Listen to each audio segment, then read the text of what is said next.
On est dans un jacuzzi. C'est chaud. Tiède. Let's go.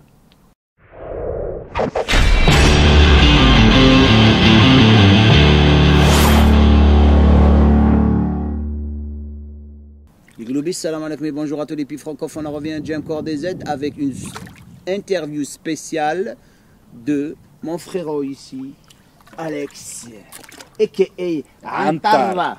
Alex et bien sûr PJ, moi j'interview aussi avec Jamo. Voilà, sidekick de Body Time que la plupart de vous connaissent. Le but de cette interview, bien sûr, c'est de vous inspirer et de partager des choses spéciales. Donc Alex, t'es d'où? Je sais que tu es moitié algérien, moitié italien, c'est ça? Ouais. Tu es né où? Je suis né dans la banlieue grenobloise. Grenoble. SMH. Grenoble. SMH. Donc j'ai vu déjà un super talent. Il n'y a pas une chose que tu ne fais pas. Je sais que tu écris ta musique. Je ne savais même pas ça. Je l'ai découvert il n'y a pas longtemps, que tu faisais ta musique. Je savais que tu chantais. D'ailleurs, j'écoute pas de musique, la vérité. Mais ces musiques autour de moi, lorsque j'écoute autour de moi, je parlais plan. Je ne sais pas pourquoi.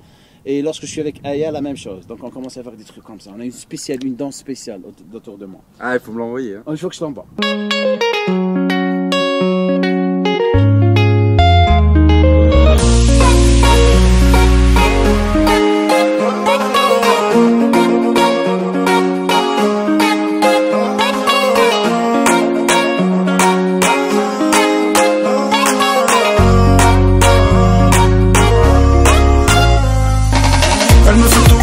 Parce que je suis pas carré. Je crois que je vais abandonner ou elle est très... D'ailleurs, on va faire une vidéo de ça. Donc, tu as commencé à quel âge à t'entraîner? Alors, j'ai commencé à m'entraîner un petit peu pour les tests d'entrée à la fac. Quand j'allais rentrer à la fac, parce qu'il y avait des tests physiques. Okay. J'avais fait un peu de muscu. Donc j'ai commencé un peu là. J'ai eu les tests. Après, j'ai un peu bloqué, un peu tranquille, tu vois. Mais je faisais des pompes, des tractions. T'avais quel âge? Depuis, je pense, depuis bien 16-17 ans. Hein. 16-17 ans. Pompe, traction, poids du corps. Et ma mère, elle m'avait acheté un... Bull Worker. Hein, Bull Worker. Voilà. Je l'avais, tu vois. Je on avait tous le Bull Worker. Voilà. Ouais. Ma mère, elle m'avait acheté ça. Et donc, je faisais ça. Pompe, traction et ça. On avait tous commencé avec ça. Voilà. Et je faisais max de pompe, je me souviens. Série de 10 tractions sur mon... J'avais un lit superposé. Série de 10 tractions. Et après, j'enchaînais juste ces 3 exercices. Et à chaque fois, je pense que je répondais assez bien, surtout jeune. Et juste avant, tu vois, 3 mois avant l'été, 2-3 mois avant l'été. Et c'est là où ça commence la folie. Voilà. Et après, vraiment, que je fais de la muscu en salle régulièrement, etc. Ça fait bien 4-5 ans. Comment tu l'as rencontré? 5 ans, ouais. Comment tu as rencontré PJ? À la fac, à l'université, on était dans la même promo, on a passé le même diplôme en Dis même la temps. vérité, La vérité, striptease. Bon, ok, voilà. Donc je vois une amitié incroyable comme brotherhood. Et avoir une alliance ensemble, spécialement dans un business, il faut vraiment être sur la même page tout le temps. Je sais que ça n'a pas toujours été le bonheur. Vous vous êtes retrouvé à un moment où vous vous êtes bagarré à cause de quelque chose. Vous n'allez pas me dire non, parce que tout le monde, vous avez eu des malentendus. Ah, est-ce que vous avez bagarré, pas malentendu au sujet des choses que vous avez fait? Est-ce que c'est déjà arrivé? Je suis sûr que ça est déjà arrivé, mais parce que gérer un business comme vous le faites, il y a tout le temps quelque chose où vous vous entendez pas. Mais vous avez réussi à vraiment arranger ça. Comment que vous êtes arrivé à faire ça? Je pense, tu sais, c'est une question de plus d'état d'esprit, quoi. Quand tu veux avancer, tu te dis qu'il faut trouver des solutions, tu vois, des terrains d'entente. Est-ce que vous vous êtes déjà mis dans la tête, ça vous est arrivé dans la tête que vous vous êtes dit, ok, à la foutre, on va se séparer, on va se casser, je vais faire ma chose et je vais ma chose? Non, jamais. Donc c'est quoi la chose qui vous pousse vraiment, spécialement, qui te pousse vraiment à faire les choses et tu te réveilles et tu l'appelles? Il y a une chose, parce que moi je sais, il y a toujours des raisons puissantes, comme je le dis, qui m'attirent.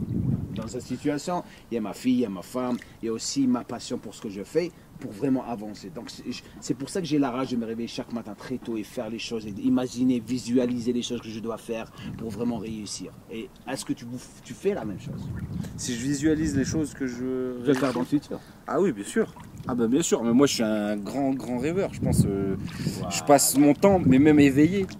La même chose. Souvent on me dit ouais t'écoutes pas ou ceci ou cela, c'est juste je suis en train de penser à quelque chose d'autre, à réfléchir et à rêver d'un autre truc. Et c'est vrai que parfois on est en train de me parler, t'as l'impression que j'écoute pas, c'est parce que je pense à autre chose. Mais j'ai toujours la petite phrase que t'as dit dans un coin de la tête, après ça peut vexer quand même, tu vois. Mais c'est quelque chose que, ouais, que tous ceux qui me connaissent bien savent que je suis comme ça.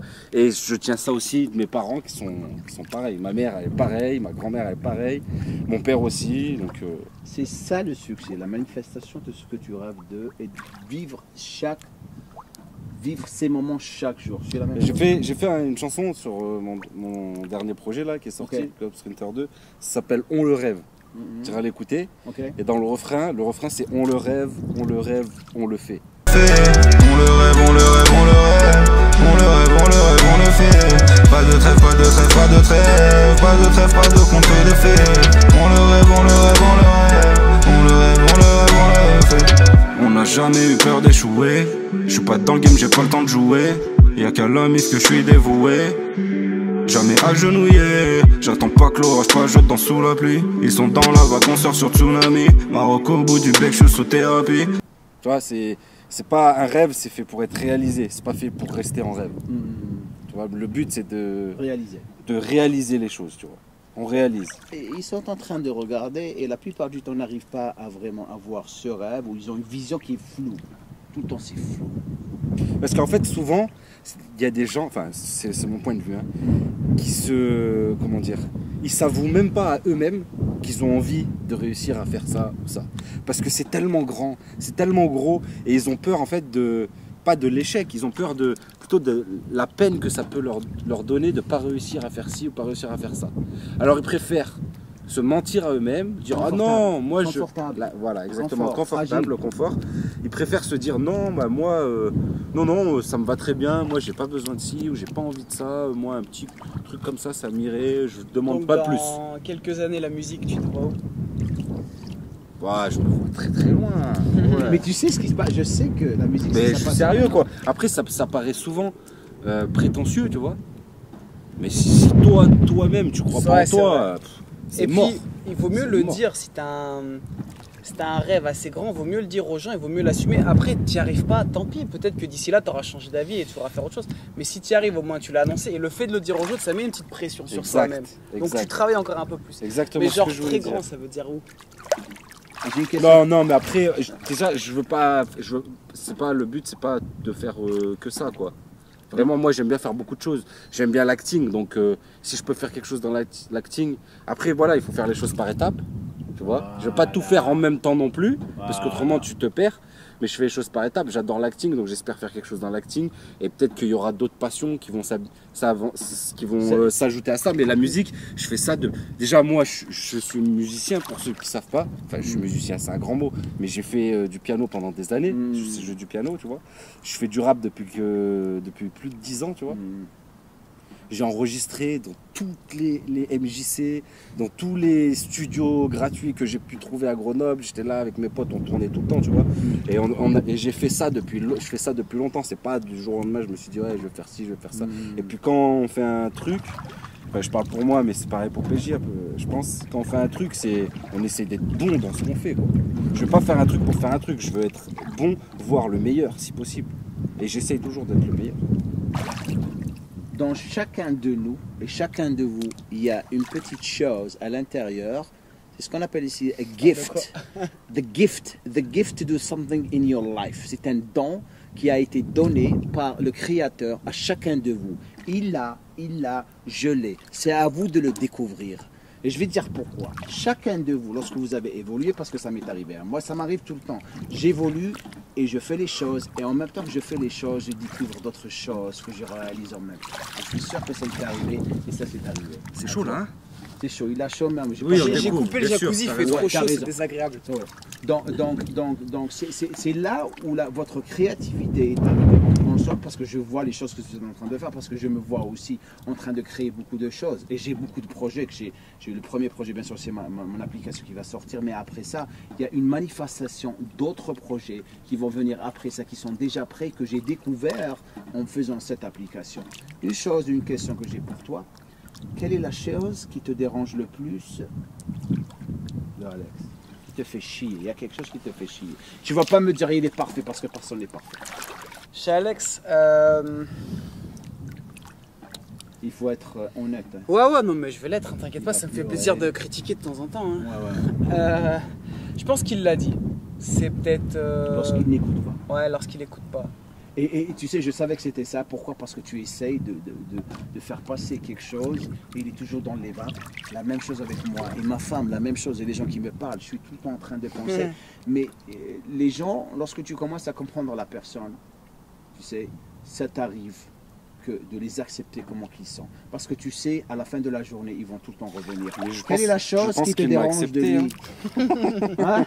Je pense qu'il m'a accepté. Il t'a accepté. Non, mais tu vois, c'est parce qu'il faut dire quelque chose et c'est le truc, on va dire, qui revient le plus. Ou par exemple, tu vas lui poser une question une fois, il te répond pas, tu sais que tu es obligé de reposer la question, mais dans les 3 secondes qui suivent, Mais là, il des va fois. te répondre. Ouais. Mais c'est sûr que par exemple, des fois, on est en train de bosser. Ça peut être vexant aussi. Ça, tu ça vois. met la mort parce que tu te dis putain il m'écoute pas. Oh, tu reposes la question, il te répond et en fait tu te rends compte qu'il t'avait écouté mais on en rigole, tu vois. Je dis la Oh, réponse, ouais. je la prends à emporter, tu me répondras demain, tu vois. Quelle est la chose qui te fait chier de lui? Ah, j'ai déjà dit, moi je pense que c'est un mauvais perdant. Mauvais perdant, il n'aime pas perdre. Ouais, je vous ai vu dans Ouais mon mais il est vidéo. pareil. Mais bon, Être un mauvais perdant, c'est ok. Tu sais. Bah, Faut ne pas l'accepter. écouter Ouais. les gens aussi, c'est ok. Ouais non mais Ok. voilà, il y a rien d'abusé. Non, non non, mais voilà, c'est tout. C'est ça. Mais après, Imagine- ça me fait rire. Moi, Imagine, j'aime bien. imagine, je commence une bagarre dans pas longtemps ici. Donc, bien sûr, maintenant avec Body Time, vous avez Hades. Voilà ce que je voulais dire aussi tout à l'heure, c'est pour ça que tu as bien fait de revenir là-dessus. C'est que, tu sais, il n'y a pas que la musique, il y a les saps aussi. Bien sûr. Les que saps, on Mais adore. écoute, attends, je vais vous dire l'histoire de Hades. Lorsqu'il était venu la dernière fois chez moi, la première fois, lorsqu'il était venu ici Il y a à un Los an et demi, Angeles, ouais. il y a un an et demi, donc lui, il m'a dit voilà, je suis en train de. Il est tellement chaud ici. Et lui, il commence à me dire travailler sur un projet. Je dis ah ouais, donc j'ai un super projet, je suis en train de travailler sur. Je dis c'est quoi? Il m'a dit c'est une collection de fringues, de mode et tout. Il débarque et un mois après, ils sont fait tout sortir. Comment tu as fait ça? Parce que moi je sais une chose, c'est chaud. Je sais une chose, c'est lorsque on fait une ligne de vêtements spécialement mode, ça prend au moins 1 an pour développer le projet.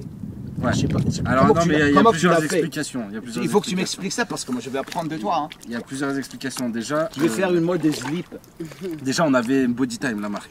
Je savais ça, ouais. Donc, en fait, quand on a lancé Hades, c'était une boutique. On revendait. On était revendeur. Ça Ok. veut dire qu'on allait chercher chez des grossistes des habits. Ok. Donc ça se passe à Aubervilliers. Pour tous ceux qui veulent lancer un business, on vous donne le truc. Ça se passe à Aubervilliers, c'est le plus grand. Le plus grand endroit où il y a les grossistes textiles en matière ok, de ok. mode en Pratiquement Europe. tout le monde de l'Europe, ils viennent à Paris pour Ok. ça. Voilà. C'est un truc de faux Aubervilliers. Donc Aubervilliers, c'est les Chinois. Là, 80% ça vient de Chine. Mais les fringues, ils sont déjà faits. Ils sont déjà faits. Ah, ok. Ils sont déjà faits, il y a des marques. Ok.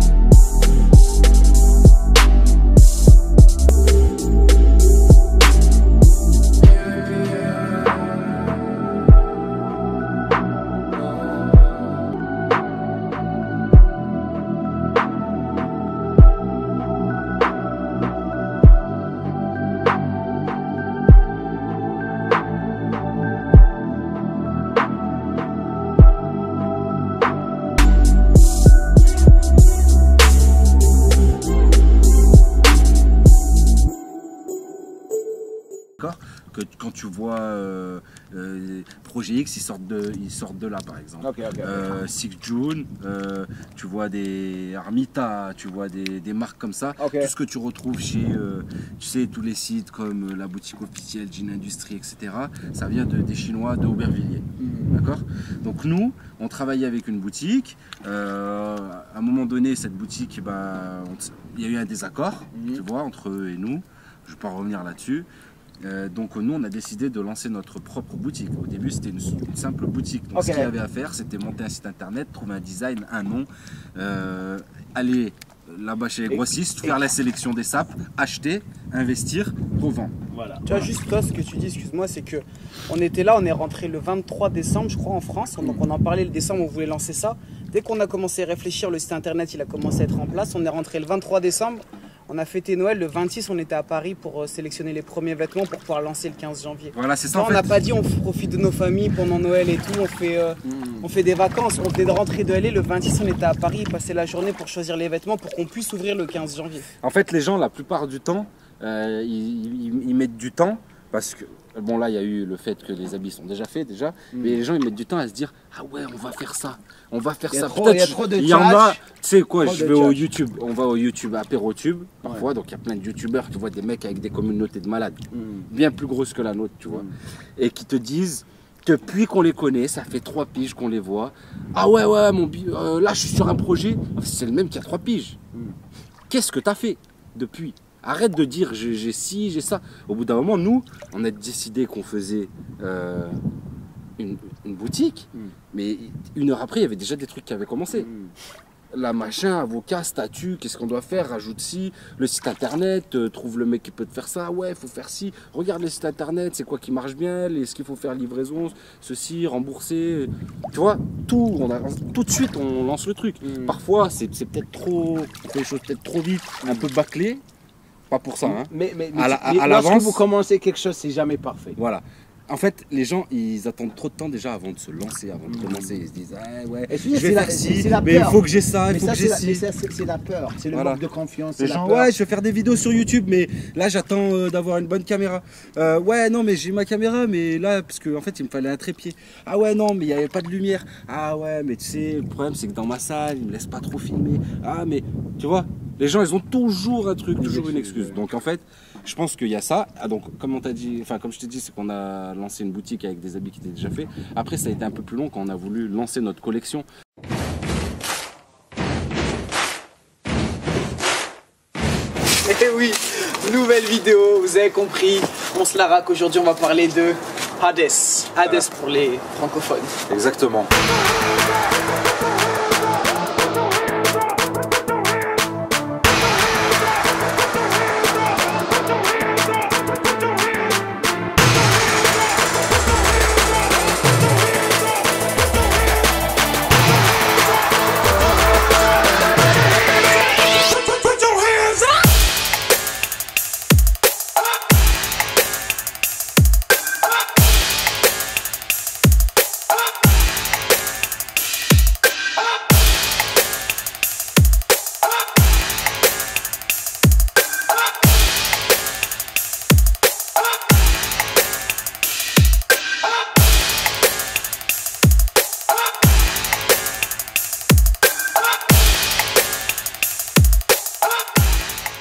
Mais ça n'a pas pris 1 an, ça a pris quelques mois. Mais par contre, quand on bosse sur un projet, on charbonne quoi. Ouais. Mais comment que vous trouvez, parce que moi déjà, je fais la plupart des choses, je les fais moi-même. Mais je sais que vous avez un petit peu d'aide, mais malgré ça, la petite aide que vous avez, vous trouvez le temps de faire Hades, Body Time, vos programmes, écrire les scripts de La muscule, par exemple. J'adore cette série, checker la série sur leur chaîne, c'est des épisodes très très marrants. On a fait jouer le sosie de Jamo. Des sosies, ouais. Excusez-moi, c'est la rôle, les vestiaires. Arrêtez de faire les cons là, les gars. Jamo. Jamo, t'es beau gosse, Jamo. Tu fais quoi? Viens ici, viens, fais bisous. Sans bon en plus. Tu fais quoi ce soir? On voit la porte, oui. Viens, tu fais quoi ce soir? Viens boire un verre tous les deux. Ce cul. File-moi ma ceinture, s'il te plaît. Un missile. Et, dédicace. j'ai adoré. Donc, qui est-ce qui a eu l'idée de la muscu? Comment que ça s'est manifesté? Web série, on voulait en série. faire depuis longtemps. Ok. Après, l'idée de la muscule, tu sais, nous on est un peu des fans de H tous les deux. Je vais te dire la vérité, c'est que déjà, bon, on a à peu près le même humour, donc on est à peu près fans de H et tout, tu vois, ce genre d'humour un peu, des teubés, on aime bien, ça nous fait rire et tout. Ensuite, une question de pratique, on s'est dit ce serait bien que ce soit toujours au même endroit. Et encore plus pratique, c'est que ce soit un plan fixe. Plan fixe, ouais. C'est-à-dire il n'a pas bougé, tu vois. Donc on s'est dit, bah, qu'est-ce qui existe dans ce style-là? Scène de ménage, plan fixe. C'est pas toujours au même endroit, mais c'est un plan fixe. Un gain fee, plan fixe. Ouais. qu'on soit toujours face cam, nous, tu vois, toujours le même cadrage. Caméra café. Alors, caméra café. Saison 2, ça va changer. Mais en fait, c'est venu. On s'est dit, voilà, on veut faire une web série, mais on veut que ce soit sur la muscu. Donc, c'était dans une salle de muscu. On voulait que ce soit comique. Donc, pour que ce soit comique, souvent, tu as des teubés un peu, tu vois, des mecs un peu stupides. Et puis, on voulait un peu aussi se moquer des clichés de la muscu, tu vois. Les mecs, des beaufs qui pensent que ça, que à la muscu, ou tu vois. Le mec un peu, et c'est toujours un peu des clichés, toujours le coach un peu en chien, tu vois, c'était lui. Moi, le bodybuilder un peu écervelé. Voilà. Mais c'était parfait, j'ai adoré. J'ai hâte de voir la série 2 que vous êtes en train de travailler sur. Maintenant, la dernière question que j'ai pour toi, Alex. Il faut que tu sois vraiment honnête avec moi. Est-ce que tu te vois quitter le fitness et devenir un rappeur? C'est-à-dire vraiment focaliser 100% sur ça. Que je fasse que ça? Ouais. Non. Donc tu feras tout le temps ce que tu es en train de faire. Bien joué. Je sais pas. Mais en fait, je me vois pas faire un seul truc, tu vois. Alors après, je connais pas non plus le métier à fond, tu vois. C'est pas comme si j'avais 200 dates de concert à mon actif, 5 albums, etc. Mais attends. Non, mais ça arrive. Là, je vais faire mon premier concert. C'est pour ça que c'est ma prochaine question. Tu vas te retrouver dans des situations où tu te dis shit man, là, parce que t'es là, et après. Tu vois ce que je veux dire? Je vais tomber dedans. Ouais. Non, bah écoute, je pense de nature, j'aime bien changer énormément les domaines de trucs que je fais, tu vois. Donc je pense pas. Après, c'est sûr que même la musique, ça reste varié, tu vois. Tu joues jamais au même endroit, les concerts, ça change, ça bouge toujours et tout.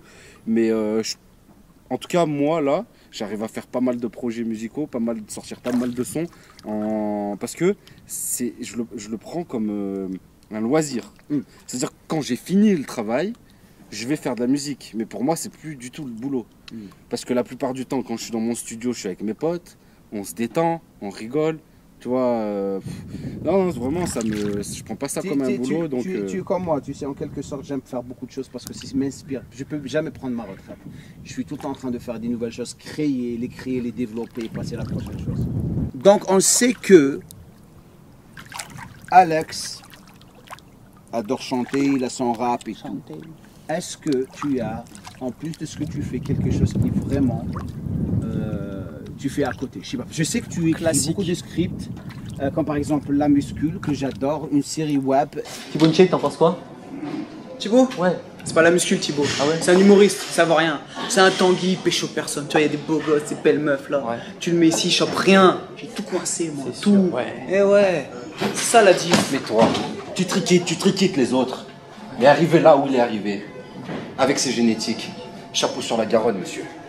Et c'était très créatif. Je voyais beaucoup de choses là-bas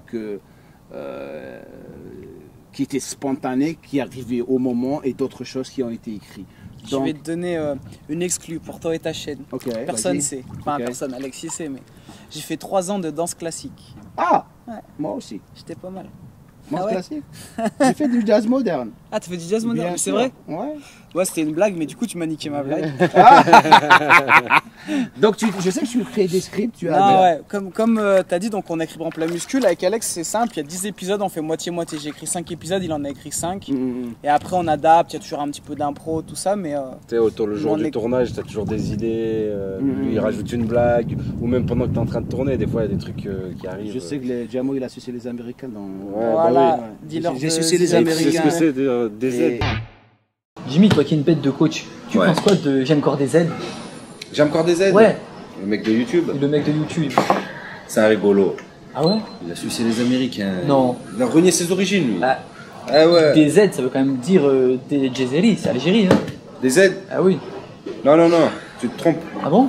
Les aides, dans son nom, ça veut dire dealer de zitroneutrol. Ah ouais? C'est quoi ça? Ah ouais, c'est. Non. Ah ouais. Et il est chargé. Et c'est quoi des aides déjà? Dealer de déshydroproïne.